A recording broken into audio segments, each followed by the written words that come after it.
बहुत स्वागत है आप सभी का। आपके साथ मैं हूं अभिलाष मिश्रा। आप देख रहे हैं आपकी बात छत्तीसगढ़ में खैरागढ़ उपचुनाव को 2023 चुनाव से पहले का सेमीफाइनल माना जा रहा है, क्योंकि खैरागढ़ का रिजल्ट जनता का मूड बताने का काम करेगा।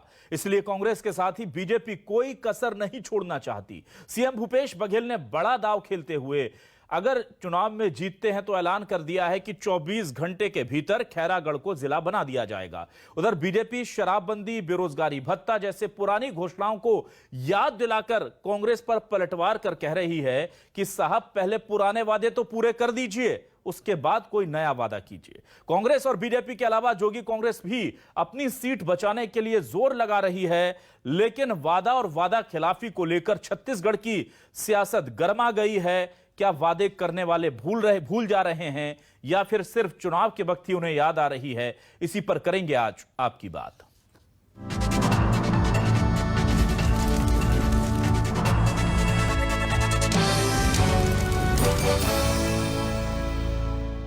तो आइए सबसे पहले सुन लेते हैं कि क्या कहा है सीएम भूपेश बघेल ने खैरागढ़ को जिला बनाने को लेकर, और उस पर डॉक्टर रमन सिंह पूर्व सीएम जो है उन्होंने कैसे पलटवार किया है। रमन सिंह जी तो 2100 रुपये बोल के नहीं दे पाए और कहते थे भाजपा के लोग जो हम 2100 रुपये क्विंटल में धान खरीद नहीं पाए, 2500 कांग्रेस कहाँ खरीदेगी। आज 3 साल बीत गया, वो 60 लाख मीट्रिक टन धान नहीं खरीद पाते थे, आज हम 98 लाख मीट्रिक टन धान खरीद रहे हैं। आज लगातार हम लोग जिला बना रहे हैं, उन्होंने भी जिला बनाया, लेकिन खैरागढ़ को क्यों छोड़ के रखे थे? क्यों खैरागढ़ के साथ उपेक्षक व्यवहार उन्होंने किया था? उनको बताना चाहिए कि आखिर वो बस्तर के बहुत सारे जिले बनाए, दूसरे जिला बनाए, बलौदाबाजार जिला बनाए, उसके कार्यकाल में जिला नहीं बना, ऐसी बात नहीं, लेकिन खैरागढ़ की उपेक्षा उन्होंने क्यों की? सारे 3 साल में इन्होंने कोई वादे पूरे नहीं किए, उपेक्षित रखे। अब 1.5 साल में क्या हो जाएगा? 1.5 साल में तो एक ही बजट आने वाला है और बड़ी बड़ी बात करके जा रहे हैं। कांग्रेस पार्टी को झुकना पड़ेगा गरीबों के लिए, जिनकी आवाज़ छीने हैं 15,000। कांग्रेस पार्टी को और सत्तारूढ़ पार्टी को झुकना पड़ेगा 10 लाख नवयुवकों के लिए, जिनको 2,500 रुपये बेरोजगारी भत्ता नहीं दिया। कांग्रेस पार्टी को झुकना पड़ेगा हमारे महिलाओं के लिए, जिनको वो शराबबंदी का वादा करके आप गए। कांग्रेस पार्टी को किसानों के सामने झुकना पड़ेगा, जो 2 साल का बोनस देने में असफल रहे हैं। जिन लाखों कर्मचारियों को निकालने का साजिश हो रही, छटनी हो रही है, जो स्थायी करने के लिए मांग कर रहे हैं और जन घोषणा पत्र में आपने कहा था, वो उनके आगे झुकना पड़ेगा। तो क्या है न्यूज़ 24 मध्य प्रदेश छत्तीसगढ़ के सवाल, आपको सवाल दिखाते हैं और फिर इस डिबेट को आगे बढ़ाते हैं। 2023 से पहले खैरागढ़ का उपचुनाव, सीएम बघेल ने खेला बड़ा दांव। सीएम भूपेश बघेल का ऐलान, जीते तो 24 घंटे में जिला बनाकर देंगे इनाम। रमन सिंह का पलटवार, पहले पुराने वादे तो पूरा कर ले सरकार। छत्तीसगढ़ में खैरागढ़ का महासंग्राम, वादा और वादा खिलाफी पर घमासान।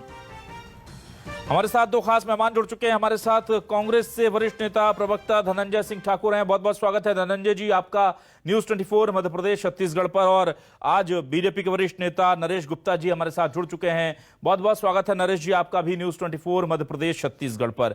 सबसे पहले मैं आता हूं नरेश जी आपके पास। देखिए सीधे तौर पर आज पहला सवाल मैं सीएम साहब का ले लेता हूं, जो पूछ रहे हैं कि आप पूछिए उनसे। जब हम उनसे बात कर रहे थे तो उन्होंने हमारे न्यूज़ 24 मध्य प्रदेश छत्तीसगढ़ के माइक पर स्पेशली कहा कि आप पूछिए उनके से कि जब इतने सारे जिले आपने बना दिए तो खैरागढ़ के साथ क्या दिक्कत थी? खैरागढ़ के साथ सौतेला व्यवहार क्यों किया? क्यों खैरागढ़ को जिला नहीं बनाया? ये सवाल का जवाब चाहते हैं सर।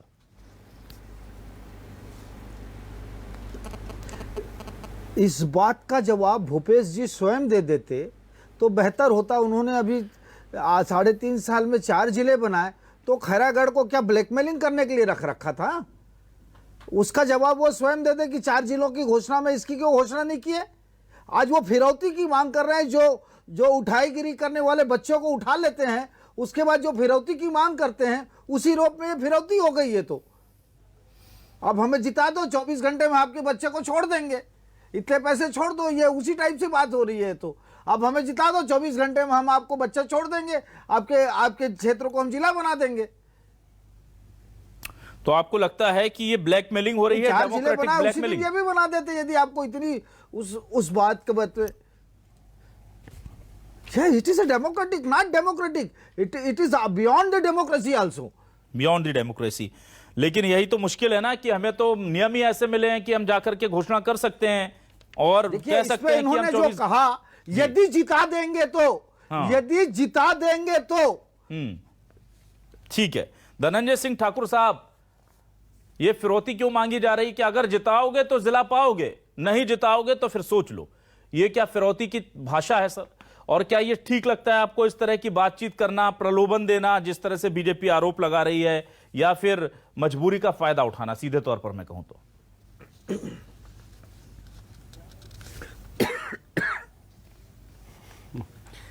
अभिलाष जी, मुझे तो बड़ा आश्चर्य लगता है जिस प्रकार से भाजपा के नेता शब्दों का प्रयोग करते हैं। अगर जनता की समस्याओं का निराकरण करना, जनता की मांग को मानना और उसके मांग के अनुसार काम करना, अगर ये फिरौती मानते हैं तो बहुत दुर्भाग्य की बात है। भारतीय जनता पार्टी लोकतंत्र के लायक है ही नहीं। और मैं तो इनसे कहना चाहूँगा, 15 साल तक छत्तीसगढ़ में इनकी सरकार रही, क्या इनको खैरागढ़ की जनता ने फिरौती नहीं दिया? क्या इसलिए इन्होंने इस प्रकार के जिला का निर्माण नहीं किया? क्या खैरागढ़ की जनता ने इनको कमीशन नहीं दिया? जिस प्रकार से 15 साल तक छत्तीसगढ़ में रमन सिंह का उद्देश्य कमीशन खोरी करते रहना है, इसलिए खैरागढ़ को इन्होंने जिला का निर्माण नहीं किया? क्या 15 साल तक रमन सिंह को खैरागढ़ में भ्रष्टाचार करने का अवसर नहीं मिला? क्या इसलिए उन्होंने जिला का निर्माण नहीं किया है? बहुत दुर्भाग्यजनक बात है। खैरागढ़ की जनता की मांग को हमने अपने घोषणा पत्र में स्थान दिया है और जनता की मांग को मानना, उनकी समस्याओं का निराकरण करना हर राजनीतिक दल का दायित्व होता है, सरकार का दायित्व होता है। लेकिन मुझे भारतीय जनता पार्टी के प्रवक्ता के बात से समझ में आ गया कि फिरौती के लिए, कमीशन खोरी के लिए, भ्रष्टाचार के लिए, काली कमाई के लिए भारतीय जनता पार्टी सत्ता में आती है। अगर उसको वो ना मिले तो जनता से के वादों को पूरा नहीं करती है। जैसे 2014 के लोकसभा चुनाव में 15-15 लाख देने का वादा श्री नरेंद्र मोदी जी ने किया था और अच्छे दिन के सपने दिखाए थे। उसके बाद इनके ही नेता ने उनको चुनावी जुमला करार दिया था। बहुत ही दुर्भाग्य की बात लोकतंत्र में कि जनता की मांगों को पूरा करना भारतीय जनता पार्टी के लिए फिरौती है। ठीक, नरेश जी, मुझे ये बताइए कि ये जो वादा अभी हो रहा है, मुझे ऐसा क्यों लगता है, पता नहीं शायद मेरी याददाश्त गड़बड़ है या मैं कंफ्यूज हूं, कि ऐसे वादे पहले भी हुए हैं खैरागढ़ की जनता के साथ, शायद विधानसभा चुनाव से पहले या जब जब वक्त आया है तो ऐसे वादे होते रहे हैं। और आपको लगता है क्या ऐसे वादे हुए हैं जो मुझे लगता है ऐसा?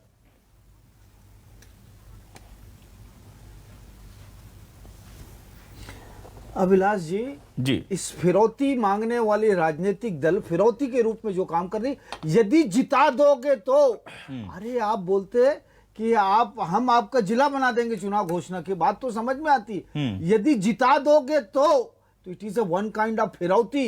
ये फिरौती की ही बात है साहब। आपने सप्लीमेंट घोषणा पत्र जारी किया, आपने जन घोषणा पत्र जारी किया था, वो पर्याप्त नहीं था आपके लिए। यह बताता है कि आपने आज तक उस क्षेत्र के लिए कुछ भी नहीं किया, इसलिए स्पेसिफाइड आज घोषणा पत्र और जारी किया आपने। आपकी जो 36 सूत्री 32 सूत्री जन घोषणा पत्र थी वो कहां गया? उसका एग्जिस्टेंस कहां है? उसका पालन क्यों नहीं किया आपने? जो आज आपको विशेष रूप से 29 और आपकी 29 पॉइंट की आपके और घोषणा पत्र जारी करनी पड़ गई।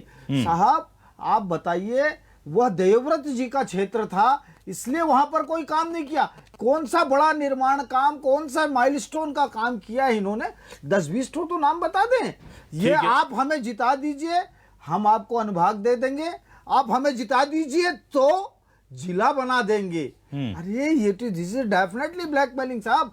आप वैसे बताइए 10-20 तो इस क्षेत्र में कितने बड़े बड़े काम किए। देवव्रत जी की आदम कद प्रतिमा लगाएंगे आप। बहुत उसका स्वीकार है। यदि जीत जाएंगे तो और जब वो जीवित थे तो रोज अपमानित करते थे उनके साथ। और आज यदि जीत जाएंगे तो देखिए कंडीशन, सरकार तो पूरे प्रदेश की है ना, पूरे प्रदेश के एक एक व्यक्ति के लिए, मेरे लिए भी वह सरकार है, आपके लिए भी सरकार है, कांग्रेस पार्टी के कार्यकर्ताओं के लिए भी सरकार है, सबके लिए सरकार है साहब। आप जीतो चाहे ना जीतो, जिस क्षेत्र में नहीं जीतोगे वह भी आपका दायित्व का क्षेत्र है। यदि जीत गए तो मैं तो इसलिए बोल रहा हूं, तो शब्द पर्याप्त है फिरौती को सिद्ध करने के लिए। ठीक है, लेकिन नरेश जी मुझे ये बताइए ना, नरेश जी मुझे ये बताइए पहले कि अगर 3.5 साल से कोई बड़ा काम नहीं किया गया खैरागढ़ में और कांग्रेस उसके लिए दोषी है, क्योंकि 29 बिंदु अब बता रहे हैं कि हम ये करा देंगे, हम 50 बिस्तरों का अस्पताल बना देंगे, मतलब सरकार मान रही है कि वहां जरूरत है, हमने 3.5 साल से नहीं दिया। हम वहां पर बस स्टैंड बना देंगे हाईटेक, मान रही है कि वहां जरूरत है, हमने नहीं दिया। हम वहां पर कॉलेज खोल देंगे, मान रही है शिक्षा को जरूरत थी, नहीं दिया। लेकिन सर, यह सवाल मैं कांग्रेस से जरूर करूंगा, लेकिन आपको नहीं लगता कि 15 साल राज करने के बाद अगर सरकार आकर के कांग्रेस की कह रही है कि वहां 29 काम ये बड़े करने हैं, जो बेसिक सुविधाओं की बात कर रही है, तो ये फेलियर फिर बीजेपी का भी है और श्रेय ज्यादा आपको जाएगा, क्योंकि 15 साल थे आप सत्ता में।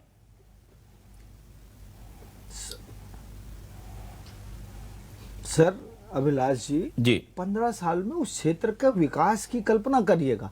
उस क्षेत्र में सड़कें नहीं हुआ करती थी जब दिग्विजय सिंह की यहाँ पर अजीत जोगी और दिग्विजय सिंह की सरकार थी। तो 15 साल में हमने उस क्षेत्र में कितना बड़ा विकास किया, आप सोचिएगा। 15 साल में वहां सड़कों से मध्य प्रदेश जाना दुर्लभ होता था। आज देखिए क्या कनेक्टिविटी है, हमने वहां क्या क्या काम नहीं किया, सड़कें बनाई, स्कूल बनाए, हॉस्पिटल बनाए। विकास एक सतत प्रक्रिया है। रोज विकास चाहिए, आपको रोज विकास चाहिए। आप 2 दिन के लिए विकास बंद कर देंगे तो उस क्षेत्र में विकास देना बहुत दुर्लभ हो जाएगा आपके लिए।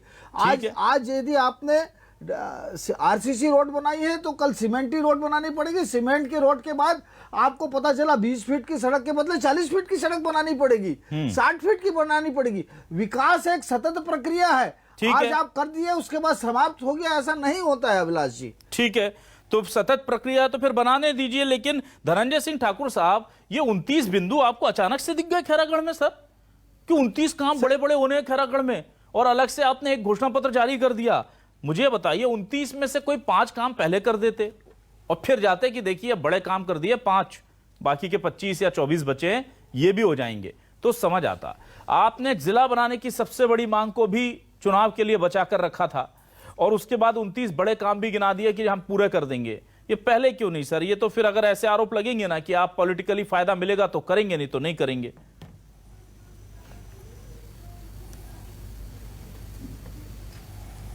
देखिए बिलास जी, खैरागढ़ का प्रतिनिधित्व स्वर्गीय देवराज सिंह जी कर रहे थे। उनके स्वर्गवास होने के बाद, उनके दुखद निधन होने के बाद वहां पे उपचुनाव हो रहा है। हमारी सरकार प्रदेश में है और प्रदेश के हर व्यक्ति की जिम्मेदारी में सरकार के ऊपर है, और लगातार हम देखेंगे जनता की मांग पर जिला बना रहे हैं, तहसील बना रहे हैं, और भी वहां के विकास कार्यों करा रहे हैं। और खैरागढ़ में भी हमारी सरकार के द्वारा अपने बजट में प्रस्ताव पास किया गया कि 50 बिस्तरों का अस्पताल के लिए हमारी सरकार ने वहां फंड पारित कर चुका है बजट में। लेकिन सवाल ये उठता है कि 15 साल तक जो खैरागढ़ की जनता को जो धोखा देने का रमन भाजपा की सरकार ने किया था, क्योंकि खैरागढ़ की जनता लगातार जिला की मांग कर रही थी, लेकिन भारतीय जनता पार्टी उनकी बातों को अनसुना करती रही। क्योंकि जिस प्रकार से भाजपा के प्रवक्ता नरेश गुप्ता जी जनता की मांगों को पूरा करने को फिरौती बता रहे हैं, मैं तो कहूंगा ऐसी भाषा का उपयोग गुंडा, मवाली और जो लूट खसूट करने वाले लोग करते हैं, ऐसी भाषा राजनीति में नहीं होता कि जनता की मांगों को पूरा करना फिरौती है। लेकिन चूंकि इनके पार्टी का संस्कार हो सकता है, इसलिए जनता की बातों को फिरौती बोल रही है। दूसरी बात मैंने कहा ना, अगर छत्तीसगढ़ की खैरागढ़ की जनता जिला मांग रही है और हम घोषणा पत्र में जिला देने के वादा कर रहे हैं, इससे भारतीय जनता पार्टी को तकलीफ किस बात की हो रही है? हम खैरागढ़ के उपचुनाव में गए हैं, हमारे पास 29 बिंदुओं का एजेंडा है कि हम वहां पे चुनाव जीतेंगे, तो हम क्या करेंगे?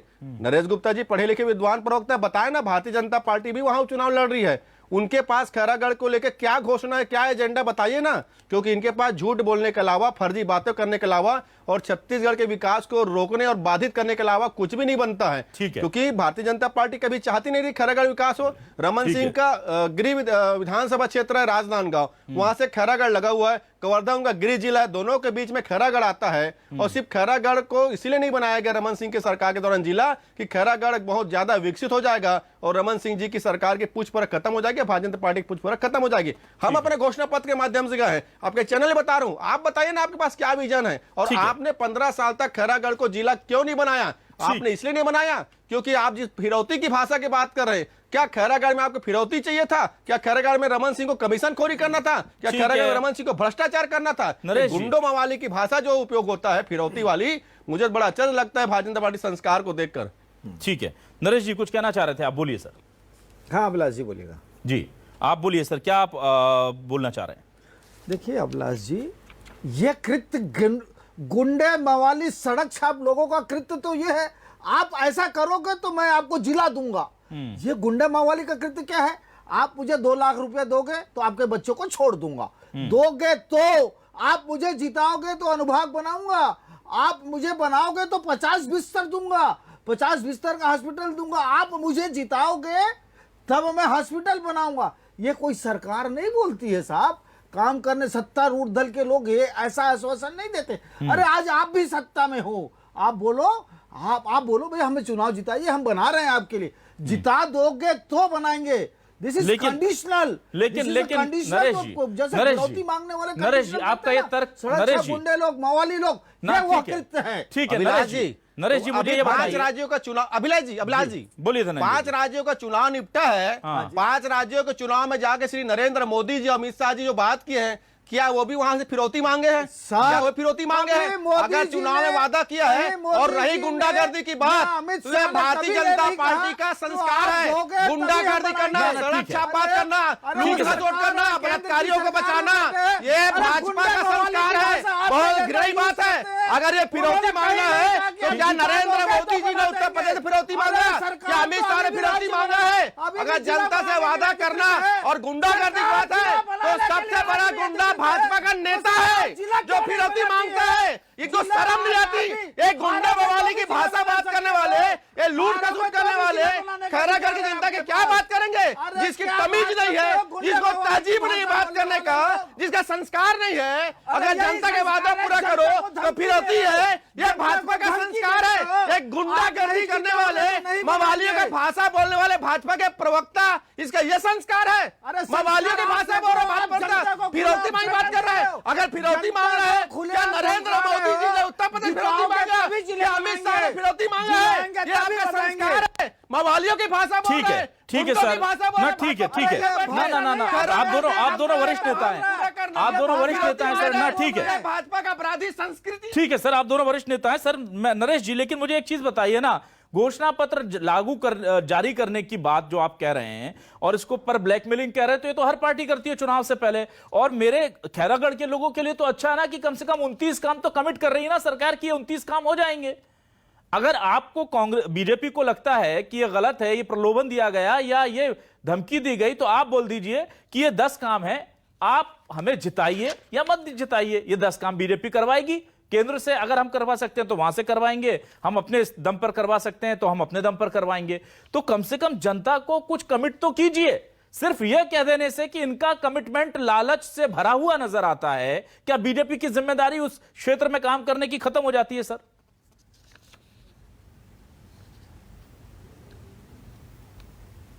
देखिए सब बीजेपी की पूरी जिम्मेदारी है। जी। हम पूरे जिम्मेदारी से विपक्ष के रूप में सशक्त रूप काम कर रहे हैं। विपक्ष तो ये नहीं बोल सकता ना कि मैं जिला बना दूंगा, ठीक है, सरकार का काम है। सरकार का जो ये मैं आपको बता रहा हूं ना, सरकार ये बोलती है हम इसको जिला बना देंगे। हाँ। यदि जिता दोगे तो इस शब्द पर आपत्ति है, जिता दोगे तो देखिए ये it is clear cut threaten. आप बोलो हम जिला बनाएंगे, हमको जिताइए, जिला बनाएंगे, जिता दोगे तो देखिए दोनों में अंतर है। ये शैलियों में कितना बड़ा अंतर है, ये मैसेज परपोरेट करने का काम है। It is a threaten given. यदि आप मुझे जिता दोगे तो भाई मैं जिला बना ठीक है नरेश जी, नरेश जी जिता दोगे तो बनाऊंगा। नरेश जी, अरे आप बोलो अच्छा, हम इसको ठीक है, जिला बनाने जा रहे हैं। ठीक है नरेश जी, मुझे ये बताइए कि हर घोषणा पत्र में बोलते हैं कि अगर हम जीतते तो हम ये करेंगे, उन्होंने कहा हम जीतते तो हम ये करेंगे। बीजेपी क्या करेगी अगर जीतती है तो बता दे, और अगर हारती, आपको अच्छा नहीं लगता कि अगर हम जीतते हैं, ये जो टर्म यूज हो रही है, तो आप लिखिए अपने घोषणा पत्र में, लिखिए कि बीजेपी हार भी गई तो हम ये करेंगे। लिखिए ना सर, स्वच्छ राजनीति की शुरुआत कीजिए ना, सिर्फ बात क्यों कर रहे हैं आप? एक जन घोषणा पत्र जारी कीजिए, लिखिए कि अगर बीजेपी हार भी गई तो हम तब तक आमरण अनशन करेंगे जब तक जिला नहीं बन जाता। हमारे तमाम बीजेपी के विधायक तब तक विधानसभा में नहीं जाएंगे जब तक 50 बिस्तरों का इस्तेमाल खैरागढ़ में नहीं बन जाता। हमारे पार्षद तब तक खाना नहीं खाएंगे जब तक यहां पर बस स्टैंड नहीं बन जाता। कुछ तो कीजिए ना सर।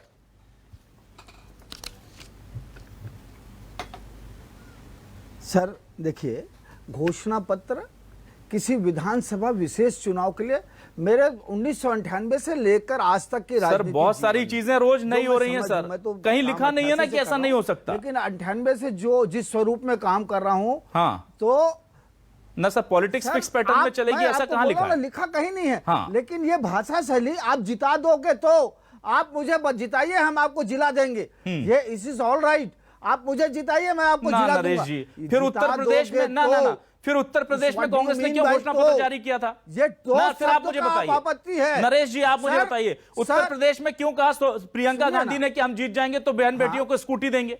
देखिए आप बोलिए कि हम हारने पर भी देंगे नहीं था जी। सर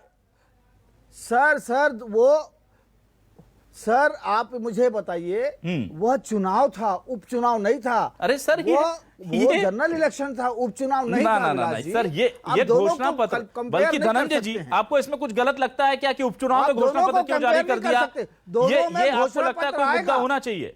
क्योंकि घोषणा पत्र केवल कहीं लिखा है क्या कि घोषणा पत्र केवल आम चुनाव में जारी होगा, उपचुनाव में नहीं होगा? नहीं अभिलाष जी, जी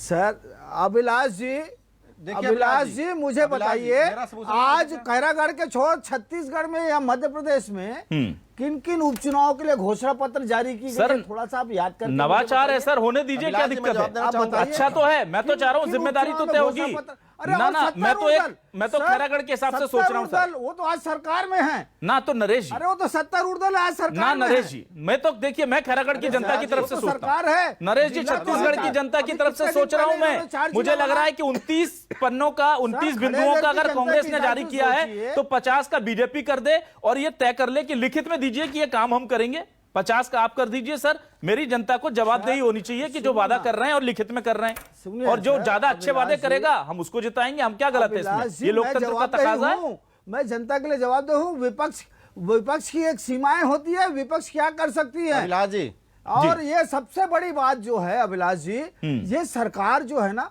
आज आपने 4 जिले और बनाए ना रिसेंटली, उस दिन देवव्रत जी के खैरागढ़ को जिला क्यों नहीं बनाया गया? ठीक है, यही ब्लैकमेलिंग का स्टेज था। ठीक है। उस दिन तक आपने उसको अनुभाग बनाने की घोषणा क्यों नहीं की? 50 बिस्तरों की मांग के को घोषणा क्यों नहीं की आपने? देखिए, इन्हीं सारे चीजों के लिए अपने जीवन पर्यंत देवव्रत जी लड़ते रहे। ठीक है। आज उनको पूरा, उनके जीवन काल में आपने उसको पूरा नहीं किया। आज उनके आदमकद प्रतिमा लगाने की बात करते हैं, बहुत स्वागत योग्य है। आदमकद प्रतिमा यदि वो सरकार आपका एमएलए नहीं बनेगा तो नहीं लगाएंगे, तो वो अपमान है। ये आप देवव्रत जी का अपमान कर रहे हैं, उनको आइडियोलॉजी नरेश जी वक्त के साथ करना चाहते हैं। अच्छा ठीक है, चलिए धनंजय जी मुझे बताइए, क्या वक्त के साथ पॉलिटिकल जो प्रोसीजर है वो चेंज हो जाए किसी पार्टी की, ये विधानसभा के लिए जन घोषणा पत्र आ जाए और आइडियोलॉजिकल कोई चेंज हो जाए तो इसमें कुछ गलत है क्या? मुझे याद है कि बीजेपी पहले एक वक्त था जब गांधी के नाम से गुरेज करती थी, फिर वो भी दौर देखा कि गांधी जी का चश्मा हमारे तमाम सरकारी योजनाओं में दिखने लगा, तो गांधी जी से फिर हमने देखा कि कितनी नजदीकियां बीजेपी को हुई थी। वो कांग्रेस के लोग ऐसा मैसेज करते थे। हमने सर अभिलाष जी एक एग्जांपल दीजिए जिस दिन हम गांधी का विरोध किए हों। नहीं, विरोध नहीं, गुरेज किया मैंने। आपके एक एग्जांपल दीजिए जिस दिन हमने गांधी का विरोध किया। धनंजय जी, अभिलाष जी मैं बोलूं जी अभिलाष जी मैं बोलूं, क्या है अभिलाष जी, आप इसके पहले मरवाही विधानसभा के उपचुनाव में जाएंगे ना, वहां देखें कांग्रेस पार्टी ने वहां भी मरवाही की जनता के लिए घोषणा पत्र जारी किया था। क्योंकि हम हर चुनाव में जनता के बीच जब जाते हैं तो हमारे एजेंडे को लेके जाते हैं। ठीक है, हमने विधानसभा चुनाव में घोषणा पत्र नरेश जी को जानकारी होगी कि आपने पहले भी घोषणा पत्र जारी किया। जाएंगे, हमारे पास क्या एजेंडा है, क्या विजन, सुनिए ना आप बता दें, लिखित में दिखा दें मुझे कहीं घोषणा। आप बोला करते थे कि ये करेंगे हम, भाई सुन ले, राइटिंग में कोई घोषणा पत्र नहीं जारी किया। मैं दिखा दूंगा आपको, 2 मिनट मेरी बात करने दो। हाँ ठाकुर जी, लेकिन मैंने कहा ना, जिस प्रकार से नरेश गुप्ता जी कह रहे हैं उपचुनाव के लिए कोई घोषणा पत्र जारी नहीं किया जाता, मतलब उपचुनाव की जनता अगर मतदान करने जा रही है, उसके पास, भाजपा के पास ना तो कोई विजन है, ना तो एजेंडा है, ना तो उन मतदाताओं की कोई कीमत है, ना तो उन मतदाताओं का सम्मान है। हम तो जा रहे हैं, हम सरकार सम्मान करते हैं उस मतदाता को, बोलते हैं कि आप जिता दोगे तो ये देंगे, ये मतदाता का सम्मान है। ठीक है, जिताओगे तब देंगे, ये मतदाता का सम्मान का नया फार्मूला लाया है। मवाली वाली फिरौती की भाषा मत बोलिए, फिरौती तो मांग लिया आपने, हम भाषा, लेकिन चूंकि नरेश गुप्ता, हम तो उसको नरेश गुप्ता को गुंडा मवाली की भाषा आती है, आप लोग इसलिए फिरौती की बात करते हैं, संस्कार की बात करते हैं। हम खैरागढ़ के मतदाता के सम्मान की बात करते हैं। नहीं ठीक है, ठीक है, खैरागढ़ के मतदाता की समस्याओं की बात करते हैं। मुझे पता है आप दोनों बहुत ही सभ्य मेरे मेहमान हैं। ना बीजेपी और कांग्रेस के बहुत डिसेंट जो प्रवक्ता स्पोक्स पर्सन है, उन दोनों में से आप हैं सर, मैं जानता हूं, और आज भावनाओं में जरूर बह रहे हैं और चुनावी वक्त में ऐसा हो भी जाता है। लेकिन धनंजय जी या नरेश जी, मैं बस इतना कहूंगा कि अगर चुनाव से पहले घोषणा पत्र, चाहे आम चुनाव हो, वो सही मानते हैं आप और दोनों पार्टी जारी करती हैं, तो उपचुनाव से पहले होने में मुझे कोई आपत्ति नहीं लगती, क्योंकि अगर आप प्रदेश के लिए कमिटेड होते हैं और आप लिख करके देते कि हम ये काम करेंगे, तो एक विधानसभा क्या, मैं तो कह रहा हूं एक वार्ड के लिए भी घोषणा पत्र लिखित में जारी कीजिए। मैं तो पहले से इस चीज का पक्षधर हूं। आज आपके पास घोषणा पत्र है, आप काम कर रहे हो, हाँ। उसके बाद एक एडिशनल और क्या आ गया आपके पास ना? ठीक है, अगर वो पूरा नहीं करेंगे ना देखिए नरेश जी वो पूरा नहीं करेंगे तो वहां होंगे जहां आज आप हैं। नरेश जी, कांग्रेस पूरा नहीं करेगी तो आप चिंता मत कीजिए, ये हमारी जनता है छत्तीसगढ़ की, ये वहां बिठा देगी आपकी जगह पर और आपको इनकी जगह पर बिठाएगी। लेकिन कम से कम कमिटमेंट तो करने दीजिए रिटर्न में। और मेरा बस चले तो मैं तो इसमें एक और चीज करवा दूं। मेरी एक ही मांग है आप सभी से और मेरे पॉलिटिकल सिस्टम से कि जो घोषणा पत्र जारी करते हैं ना, उसमें वक्त भी मुकर्रर करें कि ये 4 महीने में पूरा करेंगे, 8 महीने में पूरा करेंगे, 4 साल में पूरा करेंगे और ये 5वें साल में पूरा करेंगे। ये भी होना चाहिए घोषणा पत्र में। लिखित में जवाबदारी चाहिए और उसको पूरा ना कर पाए तो फिर जनता है ही तय कर लेगी। लिख करके दीजिए आप क्या करेंगे, क्योंकि बयानों की सियासत बहुत हो गई और अब अगर कोई लिखत के काम देना चाहता है तो दीजिए। मुझे लगता है नरेश जी कि अगर ये अच्छी शुरुआत की गई है तो इसे आप दूसरे अपने साथियों को भी बताइए कि एक एक विधानसभा का एक एक वार्ड स्तर पर आप लिखित में कमिटमेंट लाइए कि हम ये काम करके देंगे। और अगर रही बात यह कि आपको लगता है कि ये जीतने पर हम ऐसा करेंगे, ये दरअसल फिरौती की भाषा है, तो फिर आम चुनाव हो या विधानसभा के कोई चुनाव, उनमें भी इसे हटा दीजिए। सीधी सी बात है, आम चुनाव के लिए यह स्वीकार है और उपचुनाव के लिए नहीं। यह खैरागढ़ की जनता का अपमान मुझे लगता है। बहुत बहुत शुक्रिया धनंजय जी, नरेश गुप्ता जी। लेकिन हां, एक चीज जरूर है कि वादे करने का मतलब यह नहीं कि हम उन मुद्दों को टाल करके बैठे रहें कि चुनाव में इन्हें भुनाएंगे। केंद्र हो या राज्य सरकारें जानबूझ करके लिंगर ऑन करती हैं, टाल के रखती हैं कि अभी नहीं, चुनाव के वक्त ये ज्यादा रिटर्न देगा मुद्दा, उस टाइम इसे उठाएंगे और तब पूरा करेंगे। अगर 4 जिले पहले बन सकते थे तो खैरागढ़ नहीं बनाया गया, तो बीजेपी का संशय इसमें लाजमी है कि क्या इसे चुनाव पर भुनाने के लिए छोड़ रखा गया था। बहुत बहुत शुक्रिया तमाम दर्शकों का, दोनों मेहमानों का।